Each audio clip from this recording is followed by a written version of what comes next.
Your Excellency, the President of the Republic of Kenya, President William Samoei Ruto, President of the Republic of Uganda, President Yoweri Kaguta Museveni, other representatives of heads of state, president and government, the CEO and President of African Finance Corporation, Samaila Zubairu, Excellencies, Ministers and Heads of Delegations, distinguished guests, ladies and gentlemen, good morning. It is my great honor and privilege to welcome you to the Africa We Build Summit of 2026. This important summit provides a unique platform for dialogue and collaboration, which is aimed at accelerating the mobilization of capital for strategic infrastructure investments across the African continent. Ladies and gentlemen, Africa continues to face a persistent infrastructure financing gap with critical shortages in key sectors such as energy, transport, and digital connectivity. These gaps constrain economic growth, limit productivity, and slow our collective development ambitions. Kenya, like many countries across the continent, experiences similar infrastructure challenges, which remain a binding constraint to growth, even as our social sectors continue to require sustained and inclusive investment. Despite the urgent demand for infrastructure development, governments across Africa are compelled to navigate a delicate balance, operating within the realities of prevailing macroeconomic conditions and fiscal pressures. Using Kenya as an illustrative example, our fiscal position presents real constraints on policy choices. Public debt currently stands at approximately 65 to 67% of our GDP, with debt service obligations consuming about 50% of our ordinary revenue. At the same time, our tax to GDP ratio remains in the mid-teens, reflecting both structural economic factors and the social and political limits of taxation. Compounding these challenges, global financial conditions have also tightened, making borrowing more expensive, less predictable, and increasingly restrictive for developing economies. This mismatch between infrastructure expectations and fiscal capacity underscores an urgent need for new and innovative approaches to development finance. And I would request to pause there and just mention the way we look at infrastructure in Kenya, and more particularly the corridor, is that the corridor is not a route. Corridor is not about rails. It's not about roads. Corridor is an integrated system. It is an economic ecosystem. It is about production. It is about industrialization. It is about value addition. It's about employment creation. It is about prosperity, in summary. And that is why we have a holistic approach to our development initiatives. We are looking at how to integrate various infrastructure projects, because I will tell you that corridor does not start at the port. It doesn't start at our airport. It actually starts at the farm. It starts at the factory, and it starts at the production centers.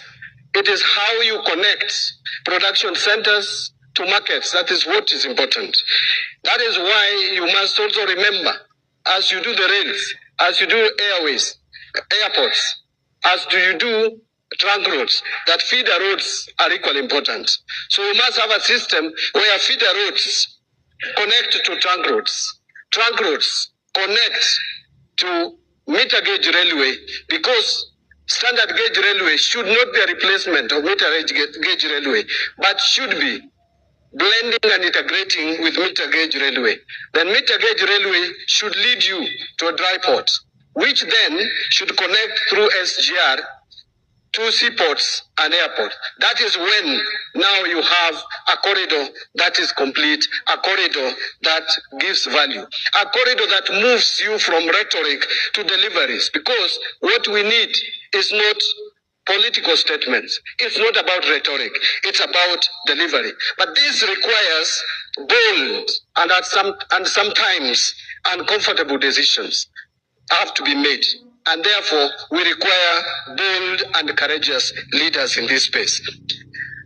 I want to just summarize it by saying that I think the problem that we have been undergoing is that we are trying to do 21st century infrastructure development by using 20th century financing models. That is why we are still thinking about the traditional ways of raising funds. I want to say that this summit could not be more timely. The Africa We Build Summit offers an opportunity to rethink the continent's development finance paradigm by aligning Africa's long-term capital with the continent's vast infrastructure needs. In Kenya, we have already embarked on this transition by shifting away from traditional debt-heavy public financing models and embracing blended investment-led approaches.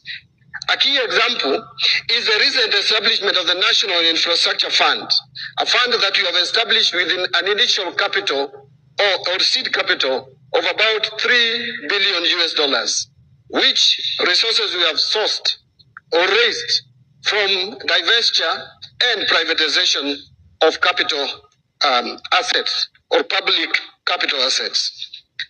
This is a fund that is designed to mobilize capital for commercially viable public infrastructure projects. We are trying to optimize the assets that we have, and this is going to help. This infrastructure fund is going to help in project development, in project designs, in project preparation, feasibility study, economic, social, and impact assessment, procurement process, up to execution.